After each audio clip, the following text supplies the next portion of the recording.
ngeliat ada sosok berambut panjang, mengenakan baju merah seperti kuntilanak, tapi yang bikin merindingnya adalah kaki-kakinya dia itu seperti kaki kuda gitu.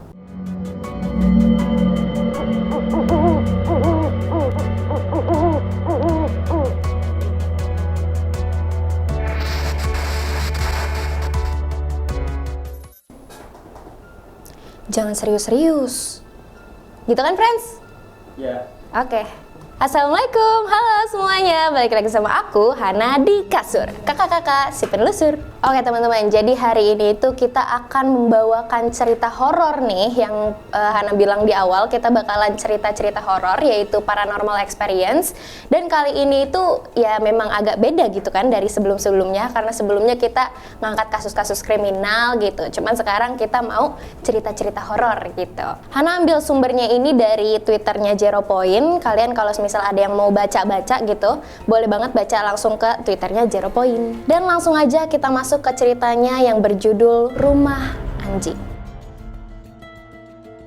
Jadi, pada suatu hari di sebuah kontrakan gitu, pemilik kontrakan tempat narasumber ini tinggal, atau yang kita sebutnya sekarang narasumbernya Rama aja lah ya, namanya Rama. Kata pemilik kontrakannya ini, ibunya dan Rama ini tidak bisa tinggal di kontrakannya itu lagi. Karena pemilik kontrakannya ini tuh udah ngasih waktu yang cukup panjang gitu, cuman mereka itu masih nggak bisa bayar kontrakannya ini. Dan alasan yang dikasih sama Rama pun udah dianggap omong kosong gitu sama pemilik si kontrakannya ini. Akhirnya, sepulang Rama kerja, dia itu melihat barang-barangnya dan barang ibunya itu sudah tergeletak di depan rumah kontrakannya. Kita diusir, Ram, kata ibunya Rama sembari mengelus anjingnya yang bernama Rocky. Dan ternyata itu bukan pertama kalinya si Rama dan ibunya ini diusir dari kontrakan, melainkan dia itu udah 12 kali diusir dari kontrakan. Jadi si Rama sama ibunya ini udah sering banget gak bisa bayar kontrakannya itu tepat waktu gitu. Terpaksa Ramanya ini harus cari kontrakan sesegera mungkin untuk tempat dia dan ibunya itu tinggal. Dengan sisa uang yang terbatas, akhirnya Rama mencari kontrakan yang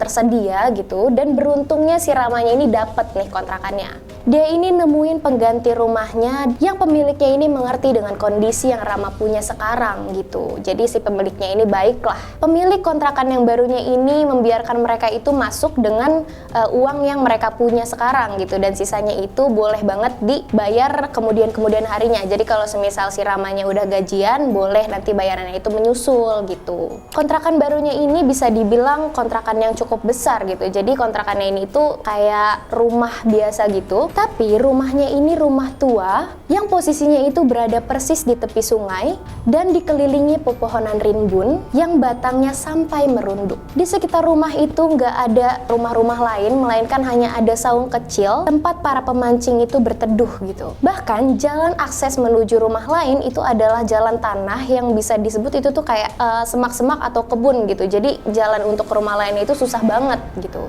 Awalnya Rama ini seneng gitu bisa dapat kontrakan yang murah, terus juga dia tuh temunya itu dengan sangat cepat gitu. Tapi pas masuk ke dalam ini, si Rama dan ibunya itu langsung ngerasain hawa-hawa yang berbeda gitu. Mereka itu langsung ngerasa kayak mereka tuh nggak nyaman gitu ada di rumah tua itu. Tapi ya apa boleh mereka buat kan, mereka itu lagi kepepet, udah gitu sisa uang mereka itu ya tinggal sedikit gitu. Akhirnya ya mau gak mau mereka tinggal di rumah tua itu. Waktu maghrib datang dipakai oleh Rama dan ibunya ini itu untuk memberes-beres rumah tuanya itu. Mobil pengangkut yang mengangkat barang-barang mereka hanya bisa sampai depan kebun aja. Jadi mereka itu nggak bisa masuk karena tadi kan nggak ada akses jalan untuk kemana-mana gitu kan. Jadi si mobilnya ini berhenti di depan kebun. Terpaksa Rama harus ngangkutin barang-barang mereka itu satu persatu gitu dari depan kebun ke rumahnya itu, dan ditemani oleh Rocky, anjingnya mereka. Tapi dari tadi tuh si Rocky-nya ini, anjingnya mereka itu kayak menggonggong seperti nggak biasa gitu. Si anjingnya ini itu dia tuh nggak pernah serewel ini, walaupun mereka itu kan udah sering pindah-pindahan gitu kan. Nah cuman yang kali ini tuh si anjingnya ini menggonggong terus-menerus gitu. Setiap ngelewatin si kebunnya itu tuh si Rama selalu merasa takut gitu. Rasanya itu kayak ada yang merhatiin di mana-mana gitu, kata si Rama. Sampai ketika si Ramanya itu membawa kipas angin, dia itu melihat ada kakek-kakek membungkuk gitu, kayak kakek-kakek kakek-kakek bungkuk gitulah. Nah dari situ Rama berhentilah di tempat gitu. Dan Rocky, si anjingnya itu, dia tuh terus menggonggong ke arah si kakek-kakek bungkuk tadi. Seolah-olah gonggongan si Rocky-nya ini tuh dia lagi merasa terancam gitu. Namun ketika si kakek bungkuknya itu tersenyum ke arah Rocky ini, si anjingnya, dia itu langsung diem. Dia langsung diem terus kayak langsung merunduk, ciut takut gitu si anjingnya itu. Jadi kayak yang tadinya gonggong terus menerus gitu, terus tiba-tiba dia tuh kayak diem gitu.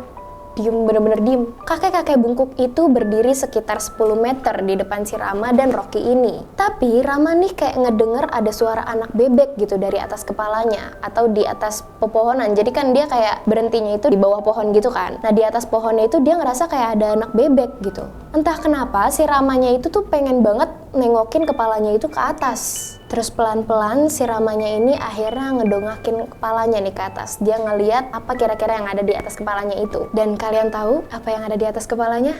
Rama ngeliat ada sosok berambut panjang, mengenakan baju merah seperti kuntilanak, tapi yang bikin merindingnya adalah kaki-kakinya dia itu seperti kaki kuda gitu. Rama yang melihat hal tersebut, dia tuh langsung lemes banget, langsung gak bisa gerak apa-apa. Terus dia kembali ngeliat ke depan gitu kan, ke arah kakek-kakeknya tadi. Nah pas dia lihat kakek-kakeknya tuh udah gak ada, kayak udah hilang gitu aja. Padahal dia baru sebentar doang ngeliat ke atas, terus dia lihat ke depan, kakek-kakeknya tuh udah gak ada. Langsung lah si Ramanya itu nyimpulin kalau kakek-kakek tadi itu bukan manusia biasa gitu. Nah Rama yang ngelihat itu tuh langsung dia tuh buru-buru lari tanpa dia tuh mikirin si Rocky-nya gitu. Sedangkan si Rocky-nya itu masih diem di tempat, terus dia masih merunduk ketakutan gitu. Harusnya si Rocky-nya itu dia ngikutin langkah larinya si Ramanya ini. Jadi kemanapun Rama pergi, pasti tuh diikutin sama si Rocky. Cuman kali ini tuh si Rocky tuh nggak ikutin si Rama, melainkan dia tuh hanya diem doang merunduk gitu. Tapi Rama tuh kayak nggak berani buat jemput si Rocky lagi. Alhasil dia tuh ya udah ke rumahnya aja gitu. Terus dia berpikiran kalau si anjingnya ini bisa pulang sendirinya gitulah. Malam itu si Ramanya itu nggak cerita apa-apa nih ke ibunya. Dan for your information, di rumahnya kontrakan baru mereka itu punya 3 kamar.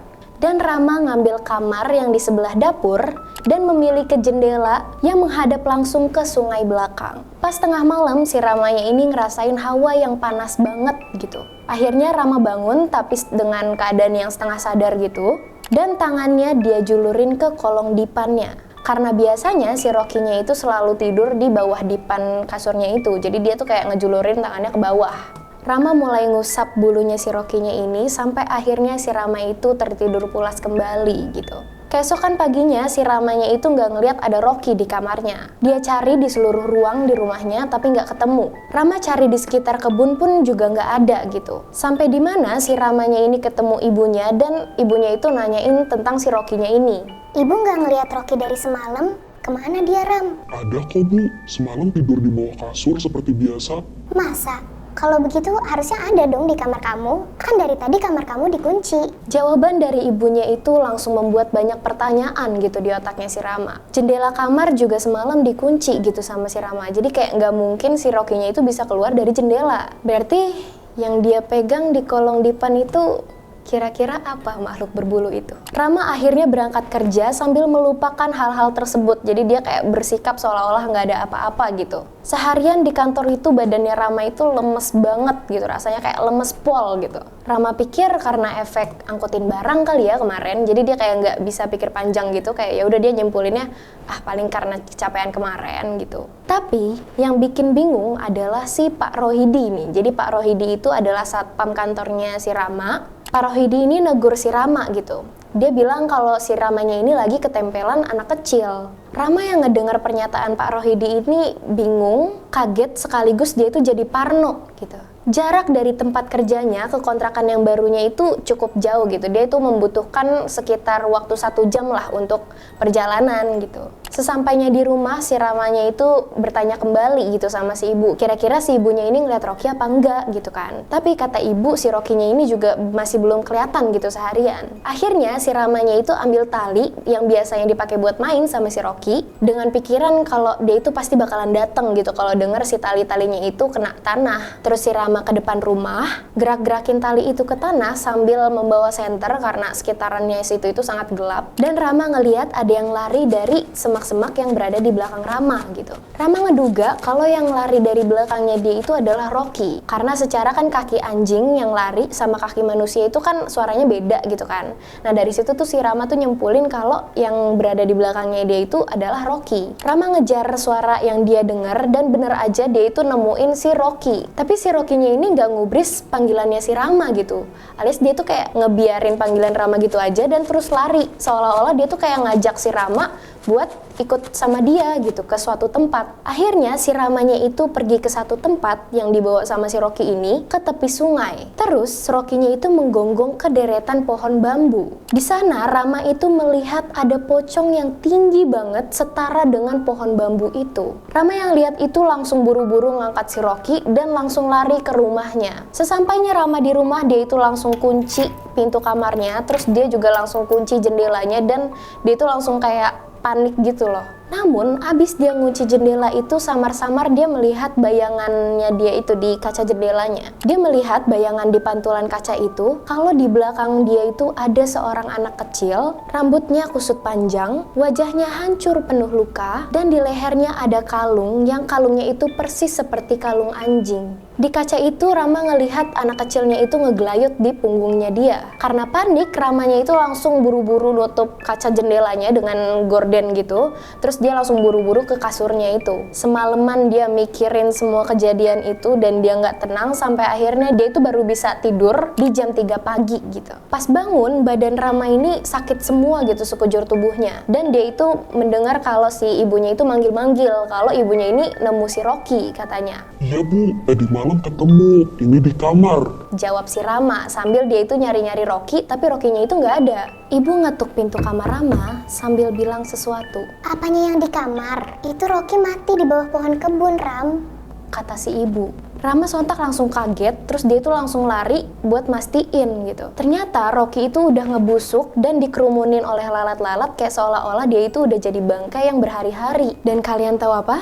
Rocky mati tepat di bawah pohon, tempat Rama ngelihat kuntil anak berkaki kuda yang dia lihat tempo hari. Di situ pikiran Ramanya ini udah kacau gitu. Terus kira-kira siapa anjing yang malam itu dia elus? Dan siapa anjing yang tidur di kamarnya malam itu? Menurut kalian? Singkat cerita, si Rama ini langsung cerita lah sama si Pak Rohidi. Pak Rohidi ini nyaranin untuk si Ramanya itu dibersihkan. Rama dikasih alamat orang pintar, kenalannya si Pak Rohidi ini. Pas ke rumah orang pintar tersebut, dia itu langsung disuruh pindah rumah. Karena katanya, rumah itu dulunya bekas pembunuhan, anak yang disiksa dan diperlakukan seperti anjing sampai dia tewas. Anak itu tinggal di kerangkeng kandang anak anjing, dikasih makan makanan anjing, terus lehernya itu dikalungin sama gelang anjing gitu, yang kadang-kadang diseret juga sama si pelaku pembunuhan ini. Persis seperti anjing yang dipelihara oleh orang-orang. Tapi kalau itu beneran, that's so crazy, right? Dan akhirnya si anak itu nempel ke Rama dan dia itu nyaru. Dia itu kayak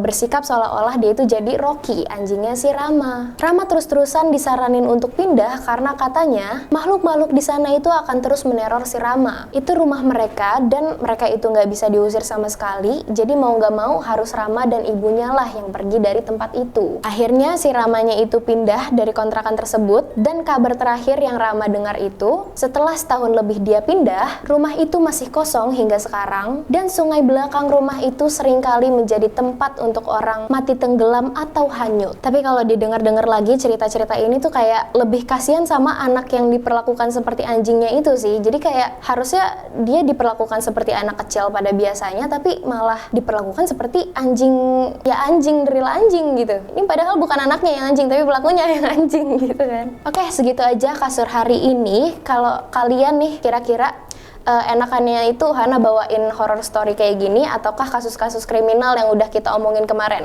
Komen di bawah. Dan untuk nextnya kita bawain apa lagi, langsung komen juga di bawah. Segitu dulu kakak-kakak si penulisan hari ini. Kasur, wassalamualaikum warahmatullahi wabarakatuh. Dadah semuanya.